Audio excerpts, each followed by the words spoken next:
Hey, what's going on, guys? Welcome back to the GM. It is your guy, Boulanger. Up next, the D-Hop factor. What is his real impact? Let's talk. DeAndre Hopkins has been getting a lot of buzz over the last couple of weeks since the beginning of the first run of OTAs. When the Baltimore Ravens signed him all the way back early March, there was a little bit of hype, a little bit of excitement from the fan base, but for the most part, what I saw was kind of a ho-hum response. We got him a couple of years too late.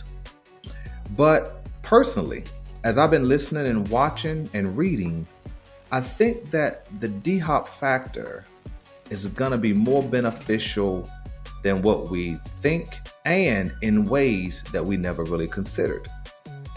First and foremost, I think DeAndre Hopkins slotted in at the third wide receiver spot is perfect for where he is in his career. Not like where he was in Tennessee, nor like when he signed with the Kansas City Chiefs. The Kansas City Chiefs needed some semblance of a high-end number 2 or a low-level number 1 wide receiver when they signed Hopkins. Nevertheless, he did have a okay season for a third wide receiver. He had 56 catches, 610 yards, 5 touchdowns, and a 10.9 average per catch. Pretty good for a third wide receiver, but not so good if you expected him or if the Chiefs expected him to be a 1 or a 2. And everything that I've read and everything that I've heard is that Hopkins still has gas in the tank. He even has proclaimed that himself. Now, does that make me excited? No. But what does make me excited, what does make me look forward to what this season can bring is his unintended impact. Yes, I think that he is going to be an upgrade over Nelson Aguilar. Yes, I think he will be a solid red zone threat. Yes, I think he will be a chain mover. Yes, I think he will take some pressure off of Zay and Bate. All of that. Yes, I think he will take some pressure off of the tight ends, Isaiah Likely and Mark Andrews. But I think being slotted in that third spot has another impact.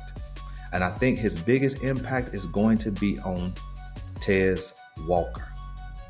You see, I didn't think this at first, and I didn't see this at first until I started reading a little bit. And DeAndre Hopkins, I think, is embracing kind of the mentor role. He is embracing the leadership role. And I think up until maybe last season, it's kind of the first opportunity he has felt in a long time where he had a real reason to be accounted for, to really step up and lead, and has a real chance to win. But I think his impact and his presence is going to be felt with Tez Walker that will extend far beyond just the 25-26 season. Let me explain. Tez Walker and DeAndre Hopkins both have very similar measurements, right? Tez Walker is 6'1", or roughly 193, where DeAndre Hopkins is 6'1", 214 pounds. So he outweighs him by about 20 pounds or so. That's fine. DeAndre Hopkins run a 4.5 40. Tez Walker run a 4.3 640. So where Hopkins has Tez in the weight category, Tez is exponentially faster. But where I think the impact is going to be Hopkins being same size, basically, and they really have the same arm length. I think they both have 33-inch arms. Hopkins' hands are a size 10, and Tez Walker's hands are like a 9.8. So they're really, really close with the exception of speed and or the weight. And I think because of that, Hopkins being a vet, a guy who has been at the top of the league in the wide receiver category, will absolutely be able to show Tez Walker some tricks of the trade. What was Tez Walker's biggest ability coming into the Baltimore Ravens organization? His ability to take the top off, being a true deep threat. But what was the knock on Tez? Questionable hands and route running.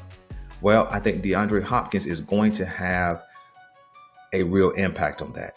I think that if he will put his arm around Tez Walker, teach him, and if Tez is willing to be taught, and I really think that he is, this spells benefit for the Baltimore Ravens. I think you're going to see Tez have a step up this season, not in the context of he has to step up in order for the Baltimore Ravens to be successful, but you're going to see him have a step up from last year's performance.